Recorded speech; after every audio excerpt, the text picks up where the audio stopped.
Good morning all of you. आज हम एक बहुत महत्वपूर्ण टॉपिक पढ़ने जा रहे हैं जो किसी भी कॉम्पिटेटिव एग्जाम के लिए काफी महत्वपूर्ण है। इस टॉपिक से कोई भी एग्जाम आप देने जाएंगे तो 3 से 4 क्वेश्चन जरूर आपके मिलेंगे। अब देखें कि किस तरह से इस टॉपिक को पढ़ेंगे कि हमारे ये 3 से 4 क्वेश्चन हमारे हाथों में हो। ये मध्यकालीन इतिहास का एक टॉपिक है, दिल्ली सल्तनत। भारतीय मध्यकालीन इतिहास का एक टॉपिक है दिल्ली सल्तनत। दिल्ली सल्तनत इसे इसलिए कहते हैं क्योंकि इस समय जो दिल्ली पर राज्य किए जो शासक, उन्होंने अपने नाम के पहले सुल्तान की उपाधि धारण की, जैसे सुल्तान कुतुबुद्दीन ऐबक, सुल्तान इल्तुतमिश। इसलिए इस पूरे काल को जो है दिल्ली सल्तनत कहती हैं। दिल्ली सल्तनत 1206 से लेकर 1526 तक के काल को इतिहास में दिल्ली सल्तनत के नाम से जानते हैं। भारत का यह प्रथम जो है मुस्लिम साम्राज्य है, मुस्लिम शासन है। भारत में पहली बार मुस्लिम शासन की शुरुआत कंटिन्यू रूप से जो है 1206 ईस्वी से 1526 ईस्वी तक, फिर 1526 से 1857 देखेंगे जिसमें मुस्लिम राज्य ही रहेगा, लेकिन वंश बदल जाएंगे जिसे मुगल साम्राज्य, मुगल वंश कहेंगे। तो हम देखें कि भारत में किस तरह से, कब से मुस्लिम राज्य की शुरुआत होती है। पहले इस पृष्ठभूमि को समझे, इसके बाद से हम देखेंगे दिल्ली सल्तनत पर राज्य करने वाले वंशों का क्रम पढ़ेंगे, फिर उसके बाद से इन वंशों के संस्थापक और इन वंशों के अंतिम शासक कौन थे, इसके विषय में पढ़ेंगे। तो पहले देखें कि इसकी पृष्ठभूमि क्या थी। सबसे पहले भारत पर मुस्लिम आक्रमण मोहम्मद बिन कासिम ने किया। कब किया? 712 ईस्वी में। यह अरब मुस्लिम है, यह अरब मुसलमान है। अरब शाखा के मुस्लिमों की तरफ से सबसे पहली बार भारत पर 712 में मुस्लिम आक्रमण होता है। यह आक्रमण भारत के उत्तर पश्चिम हिस्सों में होता है। सिंध और मुल्तान वाले क्षेत्रों में यह आक्रमण हुआ। सिंध प्रदेश पर मोहम्मद बिन कासिम ने 712 ईस्वी में आक्रमण करता है और इस प्रदेश पर आधिपत्य करके यहाँ पर मुस्लिम शासन की शुरुआत, भारत में पहली बार मुस्लिम शासन की शुरुआत भारत के उत्तर पश्चिम हिस्से सिंध प्रांत में होता है। कौन करता है? मोहम्मद बिन कासिम। कब? 712 ईस्वी में। उस समय यहाँ का शासक कौन था? सिंध प्रदेश का दाहिर था। कौन था? दाहिर। इस संबंध में, इस विजय की जानकारी हमें चचनामा से मिलती है, लेकिन कुछ ही समय तक जो है मोहम्मद बिन कासिम इस क्षेत्र पर अपना शासन संचालित कर पाता है और पुनः इसकी मृत्यु के साथ ही दिल्ली जो है भारत का यह क्षेत्र मुस्लिम शासन से स्वतंत्र हो जाता है। इसके बाद से दूसरा मुस्लिम आक्रांता है मोहम्मद गजनवी। मोहम्मद गजनवी ने 1001 से लेकर 1027 ईस्वी तक 17 बार भारत पर आक्रमण किए। कितने बार? 17 बार। इसमें से सबसे प्रसिद्ध इसका आक्रमण है जो है 1025 ईस्वी का सोमनाथ मंदिर का आक्रमण। सोमनाथ मंदिर, ये मंदिर जो है यह शिव जी का मंदिर है। 12 ज्योतिर्लिंगों में से एक है। यह गुजरात में है, गुजरात के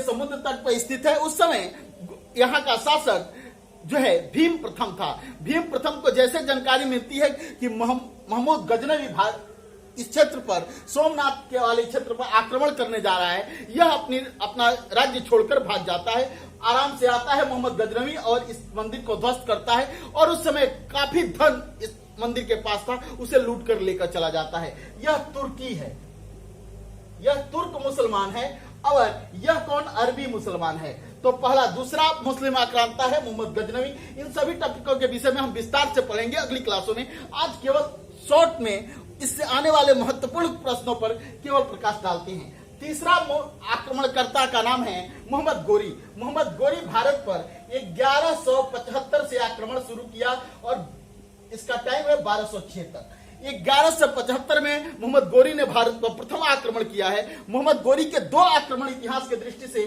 काफी महत्वपूर्ण है। 1191 का आक्रमण और 1192 का आक्रमण। 1191 के आक्रमण को तराई का प्रथम युद्ध कहते हैं। यह युद्ध पृथ्वीराज चौहान और गोरी के बीच हुआ। इस युद्ध में पृथ्वीराज चौहान ने गोरी को परास्त कर दिया। दूसरा युद्ध तराई के द्वितीय युद्ध के नाम से जाना जाता है। इस युद्ध में पृथ्वीराज चौहान को गोरी ने परास्त कर दिया। इसके बाद से भारत के जिस क्षेत्र पर पृथ्वीराज चौहान का राज्य चल रहा था, लाहौर से लेकर दिल्ली तक वाले प्रदेश को गोरी ने जीत लिया और अपने साम्राज्य का हिस्सा बना लिया। इसके बाद से गोरी गोर चला गया और अपने जीते गए भारतीय उपमहाद्वीप के साम्राज्य पर अपने 3 सूबेदारों को नियुक्त किया, यल्दूज, कुबाचा और कुतुबुद्दीन ऐबक। ये तीनों गोरी के जो है गुलाम हैं। अब गोरी की मृत्यु 1206 ईस्वी में हो गई।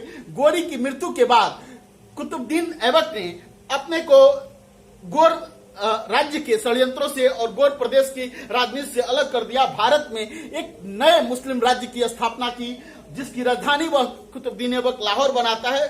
उसके बाद पुनः आगे देखेंगे कि राजधानी दिल्ली स्थापित होती है। 1206 ईस्वी में कुतुबुद्दीन ऐबक ने दिल्ली सल्तनत की स्थापना की और दिल्ली सल्तनत का टाइम पीरियड उसी के स्थापित यह सल्तनत है 1206 से 1526 ईस्वी तक। अब यहां से प्रश्न पूछता है कि दिल्ली सल्तनत पर कितने वंशों ने राज्य किया, तो दिल्ली सल्तनत पर कुल 5 वंशों ने राज्य किया। 1206 ईस्वी से लेकर 1526 के बीच कुल 5 वंशों ने राज्य किया। पहला दिल्ली सल्तनत का प्रथम वंश है गुलाम वंश, दूसरा वंश है खिलजी वंश, तीसरा वंश है तुगलक वंश, चौथा सैयद और पांचवा लोधी वंश। तो याद करें 5 वंशों ने दिल्ली सल्तनत पर राज्य किया है। पहला गुलाम वंश, दूसरा खिलजी वंश, तीसरा तुगलक वंश, चौथा सैयद वंश और पांचवा लोधी वंश। क्लियर हुआ। अब इससे संबंधित एक प्रश्न और पूछे जाते हैं कि गुलाम वंश का टाइम पीरियड कब, तो याद रखेंगे गुलाम वंश का टाइम पीरियड है 1206 ईस्वी से लेकर 1290 ईस्वी। खिलजी वंश का टाइम पीरियड कब, तो 1290 से लेकर 1320 ईस्वी, 1290 से 1320। तुगलक वंश का शासन काल कब तक रहा, तो 1320 से लेकर 1414 एडी। और सैयद वंश का टाइम पीरियड 1414 से लेकर 1451 एडी। लोधी वंश का टाइम पीरियड कब से कब तक रहा, 1451 से 1556। लोधी वंश दिल्ली सल्तनत का अंतिम वंश है। 1526 ईस्वी में लोधी वंश के अंतिम शासक इब्राहिम लोधी को पानीपत के प्रथम युद्ध में मुगल वंश का संस्थापक बाबर परास्त करेगा और दिल्ली पर एक नए मुस्लिम वंश की सत्ता शुरू होगी, जिसे हम इतिहास में मुगल शासन के नाम से जानते हैं। अब देखें कि 1526 से लेकर 1857, याद रखें 1857 तक मुगल वंश। इस वंश का संस्थापक कौन है, तो इस वंश का संस्थापक है बाबर। अब देखें 1857 में के युद्ध के बाद मुगल वंश के अंतिम शासक बहादुर शाह जफर को अंग्रेज कैद करके रंगून भेज देंगे। उसके बाद से मुगल वंश का शासन समाप्त हो जाएगा भारत से और अंग्रेजी शासन शुरू हो जाएगा। 1857 के बाद अंग्रेज भारत को पूर्ण रूप से गुलाम बना लेंगे और भारत पर ब्रिटिश पार्लियामेंट का शासन चलने लगेगा। अब देखें यहां से कि अब तो ये समझ गए कितने वंशों ने राज्य किया, इनका टाइम पीरियड। दूसरा प्रश्न यहां से पूछता है कि दिल्ली सल्तनत पर राज्य करने वाले जो वंश हैं, इस वंश का संस्थापक कौन और अंतिम शासक कौन, तो गुलाम वंश का संस्थापक है कुतुबुद्दीन ऐबक। याद रखेंगे गुलाम वंश का संस्थापक है कुतुबुद्दीन ऐबक। दिल्ली सल्तनत का भी संस्थापक अगर कहे तो कौन है, तो कुतुबुद्दीन ऐबक है। दिल्ली सल्तनत का पहला वंश कौन, गुलाम वंश। कुतुबुद्दीन ऐबक इस वंश का संस्थापक है। इस वंश का अंतिम शासक कैकुबाद और कैमूर्स है। कैकुबाद बलबन का पोता है और कैकुबाद बलबन का पोता है और कैमूर्स कैकुबाद का पुत्र है। 1290 ईस्वी में खिलजी वंश का संस्थापक जलालुद्दीन खिलजी जो है विद्रोह करेगा। इस विद्रोह को खिलजी क्रांति के नाम से जानते हैं। कैकुबाद की हत्या करेगा। उसके बाद 3 माह के उसके पुत्र कैमूर्स की भी हत्या कर देगा, जो कि कैकुबाद के बाद गुलाम वंश की गद्दी का उत्तराधिकारी है कैमूर्स। दोनों की हत्या करके एक नए राजवंश की स्थापित करेगा, दिल्ली सल्तनत का दूसरा राजवंश, जिसे हम खिलजी वंश कहेंगे। खिलजी वंश का संस्थापक जलालुद्दीन खिलजी। खिलजी क्रांति कब, 1290। किसने क्या हुई इसमें घटना, याद है कि गुलाम वंश के अंतिम शासक कैकुबाद और कैमूर्स की हत्या कर देगा जलालुद्दीन खिलजी। इस वंश का अंतिम शासक कौन है, मुबारक शाह खिलजी। कौन है इस वंश का अंतिम शासक, मुबारक शाह खिलजी। मुबारक शाह खिलजी को इतिहासकार पागल बादशाह कहते हैं, क्योंकि यह अपने दरबारों में नंग धड़ंग अवस्था में पहुंच जाता था, निर्वस्त्र अवस्था में अपने दरबारियों के सामने यह प्रस्तुत होता था। अब तुगलक वंश का संस्थापक है गयासुद्दीन तुगलक।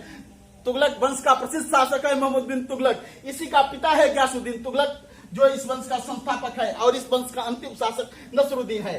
सैयद वंश का संस्थापक खिज्र खां है और इस वंश का अंतिम शासक अलाउद्दीन आलम शाह। सैयद वंश का संस्थापक खिज्र खां और इस वंश का अंतिम शासक अलाउद्दीन आलम शाह। बहलोल लोदी। लोदी वंश का संस्थापक है बहलोल लोदी, बकलोल लोदी। यह अंतिम वंश है लोदी वंश, और इस वंश का संस्थापक बहलोल लोदी, और इस वंश का अंतिम शासक इब्राहिम लोदी है। लोदी वंश का अंतिम शासक इब्राहिम लोदी।